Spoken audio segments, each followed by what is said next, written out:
Exercise आपकी है 13.3, उसका सवाल नंबर है 24, है कि नहीं है।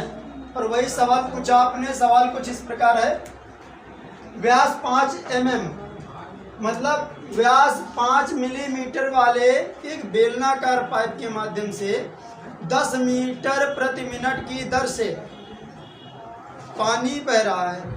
आधार व्यास 40 सेंटीमीटर और 24 सेंटीमीटर गहरे एक शंकु के आकार का बर्तन है, उसको पाइप से भरने में कितना समय लगेगा। यही तो सवाल है। चलो सवाल के अकॉर्डिंग मैं फिगर बना लेता हूँ। ये शंकु है, शंकु है, ये एक शंकुआकार बर्तन है जिसमें पानी भरा जा रहा है। इसके शंकु के आधार का जो व्यास है वो 40 सेंटीमीटर है। इसका डायमीटर कितना है? 40 सेंटीमीटर। और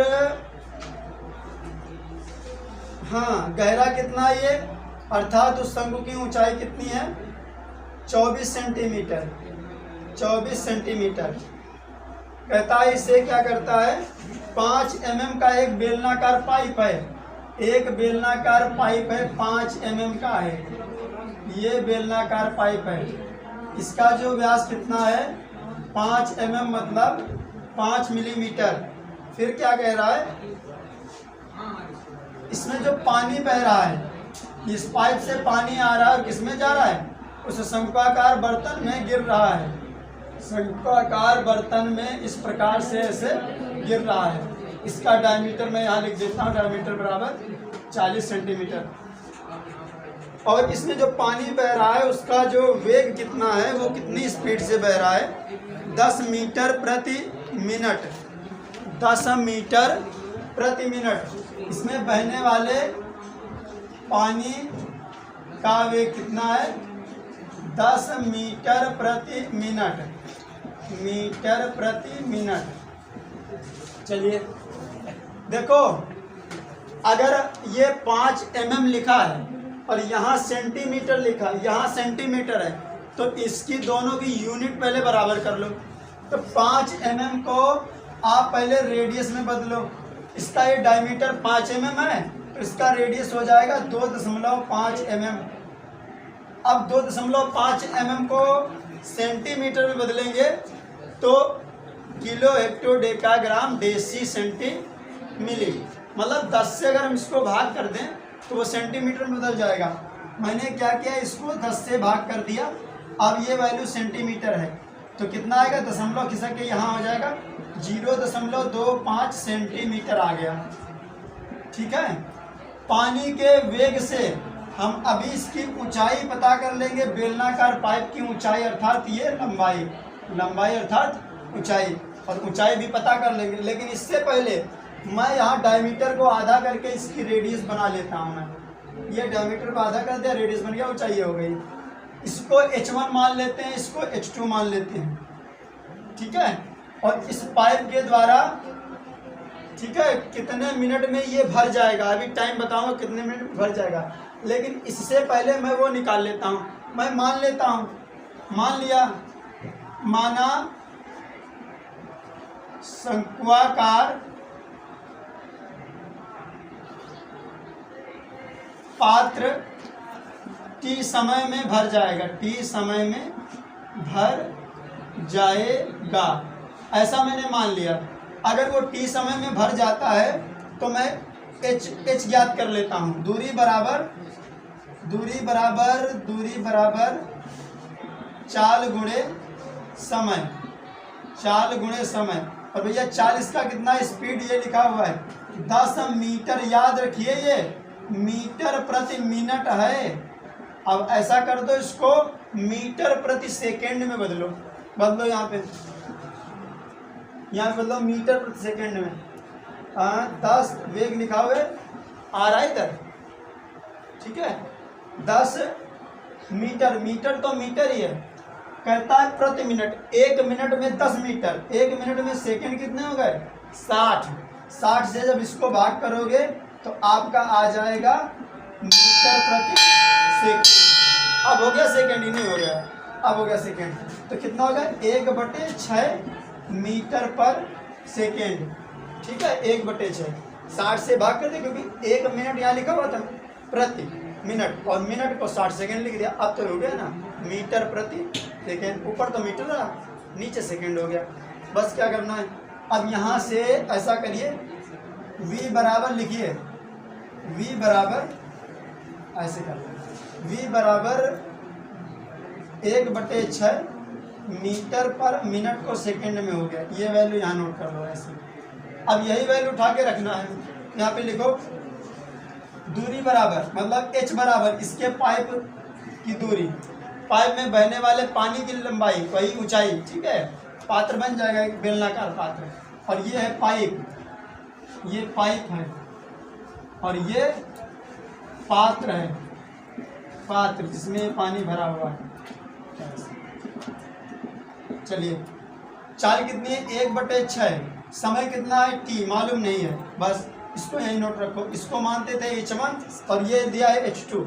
बस अब ये फॉर्मूला लगाओ कि बेलन में, बेलनाकार पाइप में भरा, पाइप से निकाला गया पानी का आयतन बराबर पात्र में भरा हुआ पानी का आयतन, है कि नहीं है। जो निकाला गया इससे वही पात्र में भरा है। लिखो यहाँ पर बेलनाकार, भाई बेलनाकार इसलिए लिख रहे हैं मैं बता दूं, क्योंकि अगर बेलनाकार आप बोलेंगे नहीं तो बेलन का फिर सूत्र कैसे लगाएंगे, यही तो बात है। इसीलिए बेलनाकार बोलना जरूरी है। बेलनाकार पाइप द्वारा निकाले गए पानी का आयतन, पानी का आयतन बराबर पात्र में भरे हुए पानी का आयतन, पात्र में भरे हुए पानी का आयतन। एक बात सुन लो, सवाल आपसे क्यों नहीं लगता है, सवाल इसलिए नहीं लगता है क्योंकि आप इसकी जो यूनिट है उसको आप बराबर नहीं करते हैं। यहाँ जो वेग की यूनिट इसको नहीं आप देखते हैं, कहीं ना कहीं गलती हो जाती है, इसलिए सवाल का उत्तर नहीं आता है, बस यही कमी है। बाकी सवाल लग जाता है। ये यूनिट जब तक बराबर नहीं करोगे, अगर आपको यहाँ मीटर रखना है तो सब मीटर होना चाहिए, लेकिन एक गलती हमसे फिर हो रही है, मैं बता दूं कहाँ हो रही है, बता दूं। ये वैल्यू काय में है, मीटर प्रति सेकंड में। ये वैल्यू काय में है, सेंटीमीटर। सेंटीमीटर से मीटर कभी कटेगा नहीं कटेगा। अब इसको मैं बदलूंगा सेंटीमीटर में, बदल दूं। देखो यहाँ से देखो 10 लिखा था, 10 क्या था मीटर, 100 से गुणा किया हो गया सेंटीमीटर, ठीक है। अब ये क्या हो गया, ये लिखा था प्रति मिनट, और 1 मिनट में से 60 सेकेंड। इसको इससे काटोगे 100 बटे आएगा 6, और 6 से काटोगे 2 3 6 और 50, ठीक है। 50 बटे 3 मीटर प्रति सेंटीमीटर प्रति सेकेंड। यहाँ पर सेंटीमीटर लाना जरूरी है, चूँकि हमने ये सारी वैल्यू सेंटीमीटर में रखी है, तभी तो सेंटीमीटर और सेंटीमीटर कटेगा, वरना मीटर सेंटीमीटर थोड़ी कट जाएगा, ठीक है। इसको मैंने बदल लिया, वही चीज़ अब यहाँ पर मैं लिख दूंगा 50 बटे 3, ठीक है। और बस वही चीज़ यहाँ लिख दूंगा 50 बटे 3। अब आएगा सवाल का जवाब।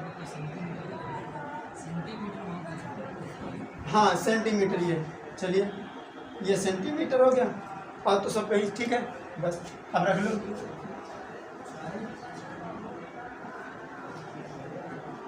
अब लिखो बेलनाकार पाइप द्वारा निकाले गए पानी का आयतन पाई R1 का square H1 is equal to pi नहीं लगाना, पात्र में भरे हुए पानी का आयतन। कौन सा पात्र है, पात्र एक शंकु है, पात्र एक शंकु है, और शंकु का आयतन क्या होता है जल्दी बताओ, कौन बताएगा। शंकु का आयतन 1/3 पाई R स्क्वायर H, लेकिन R कौन सा 2, H कौन सा 2, R2 कहाँ लिखा है, ये लिखा हुआ है R2, और R1 कहाँ है, R1 ये लिखा है R1, ठीक है। R1 बराबर 0.25 ये लिखा हुआ है। चलिए रखो वैल्यू, पाई से पाई काट दो। R1 की वैल्यू कितना है 0.25 का स्क्वायर करो। H1 का वैल्यू कितना उधर दिया है, H1 का, ये H1 है, ये सूत्र से निकाला है, ये उठाओ यहाँ से H1 50 T/3 इक्वल टू 1/3 ऐसे कर दिया। R2 कहाँ है, वो लिखा 20 सेंटीमीटर। 20 सेंटीमीटर का स्क्वायर करो और H2 कितना है, H2 24 सेंटीमीटर। 24 सेंटीमीटर। चलिए हाँ, अब क्या करना, 3 से 3 को काट देना। 25 का वर्ग कितना होता है, 625। 4 अंक के बाद दशमलव, यहाँ दशमलव लग जाएगा। उसके बाद में 50 लिखा, 50 भी लिखा रहने दो। ऐसे गुणा में T लिखो और यहाँ पे कितना है, 20 का वर्ग 400। 400 गुणे 24। T को यहीं रखना, T को कहीं नहीं रखना, T यहीं रखना है। 400 गुणे 24 और जो ये चीज़ गुणा में लिखी है सबको भाग में ले जाओ। 0.625 0.0 ऐसे लिखो। 0.625 गुणे कितना होगा, 50। 50 का 0 काटो, ये काट दो 0, ठीक है।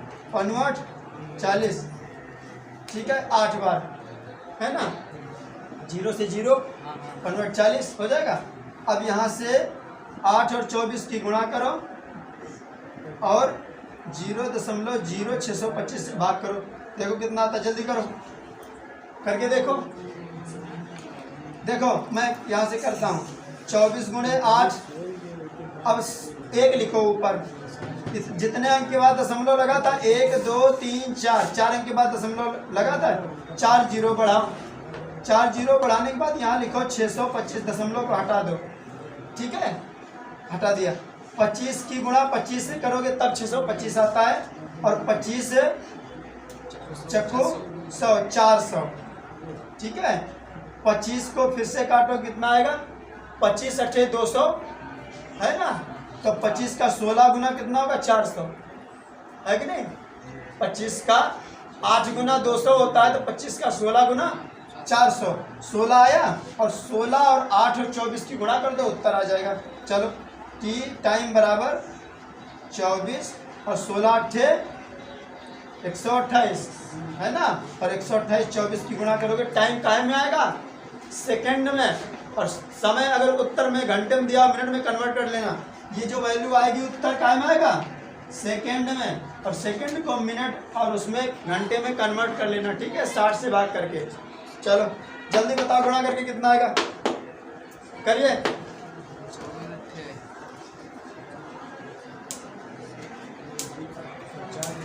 सवाल जब लगाया करो ना, तो जैसे इधर लगाया, फिगर यहाँ बना दिया, ठीक है। आपको फिगर से अलग थोड़ी कैलकुलेशन अलग हट के लिखना है ताकि फिगर साफ दिखे।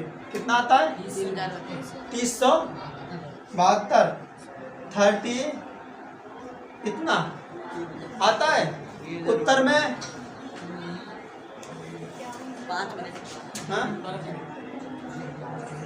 51 मिनट 12 सेकेंड। चलिए ये तो सेकेंड आ गई वैल्यू, सेकेंड। भैया सेकेंड को कहाँ बदलना है, मिनट में। तो 372 को 60 से भाग करो, जल्दी करके देखो कितना आता है, कै बार जाता है, जल्दी करो, करके देखो। 6 6 5 30, 300 आएगा, 7 बचेगा, ठीक है। 7 बचने के बाद 2 उतारा, 1 बार जाएगा और 60 आएगा, 12 बचेगा, ठीक है। 51 मिनट 12 सेकेंड लिख लो। 51 मिनट 12 सेकेंड इतना टाइम लगेगा क्या करने में, पात्र को भरने में, पाइप द्वारा पात्र को भरने में 51 मिनट 12 सेकेंड। यही आपका फाइनल आंसर है। चलिए नोट कर लीजिए।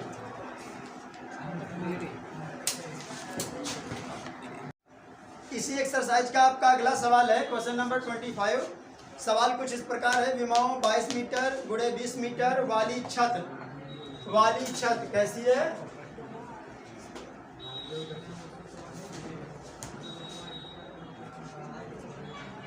कितनी विमाएं हैं, 20 मीटर और 22 मीटर।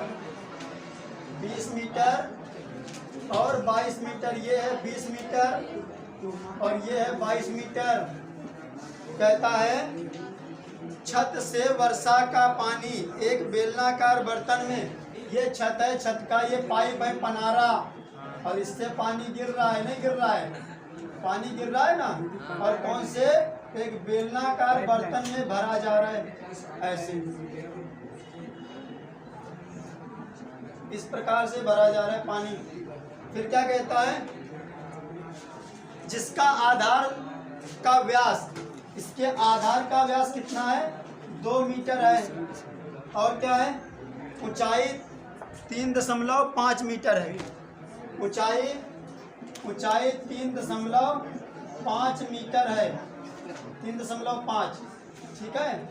कहता है कि अगर छत के पानी से, जो छत से पानी आ रहा है उससे ये वाला पात्र, बेलनाकार पात्र जो है पूरा भर जाता है, तो ये बताइए कि इस छत पर जो बरसात हुई उस बरसात का लेवल कितना है, पानी कितना बारिश हुई, और बारिश होने का मतलब है कि उसका तल कितना उठा हुआ है, अर्थात उस घनाभ की ऊंचाई बताइए। मतलब पानी तो एक तल में फैला हुआ है, उसके साथ साथ तल में ऐसे फैला हुआ है, ऊंचाई कुछ ऐसे होगी, पानी ऐसे भरा होगा ऐसे ऊंचाई में, तो ये एक घनाभ हुआ। घनाभ की चौड़ाई लंबाई ये दे रखी है, ऊंचाई आपको ज्ञात करनी है, और वही ऊंचाई पानी की, जो बरसात का पानी है उसका लेवल होगा वही ऊंचाई, और वही आपसे पूछा जा रहा है बरसात कितनी हुई। चलिए, कितने सेंटीमीटर हुई बरसात, सेंटीमीटर में जवाब है, मीटर में सारी वैल्यू है, पहले जो उत्तर निकालेंगे वो मीटर में आएगा, उसको सेंटीमीटर में कन्वर्ट कर लेना, ठीक है, बाद में। चलिए, डायमीटर इसका 2 मीटर है, तो त्रिज्या उसकी हो गई 1 मीटर। मैंने मान लिया कि बरसात का पानी का लेवल h ऊंचाई तक है, मतलब h तक है ना, इसका h जो है वो h2 मैं मानता हूँ, h2, और इसका जो h होगा मैं लिख देता हूँ, छत पर भरे हुए वर्षा का पानी का लेवल, ठीक है, क्या है, h, ठीक है, क्या है, h सेंटीमीटर में, h मीटर है, h मीटर, मीटर में पहले निकालेंगे, h मीटर है, मान लिया, तो जो पानी भरा होगा, भरा हुआ पानी एक घनाभ है, छत में भरा हुआ पानी, छत में भरा हुआ पानी एक घनाभ है, क्या है, एक घनाभ है, ठीक है। तो घनाभ की चौड़ाई ये, लंबाई ये, ऊंचाई ये। चलिए, और इसी के द्वारा निकाला गया सारा पानी इसमें भरा है, तो लिखेंगे बेलन के पात्र में, बेलनाकार पात्र में भरे हुए पानी का आयतन बराबर छत में भरे हुए पानी का आयतन। चलिए देखो, छत पर भरे हुए,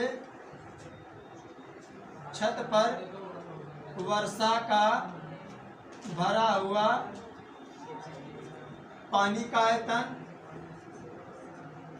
पानी का आयतन बराबर बेलनाकार पात्र में भरे हुए पानी का आयतन, बेलनाकार पात्र में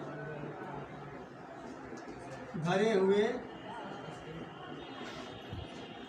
पानी का आयतन, पानी का आयतन। चलिए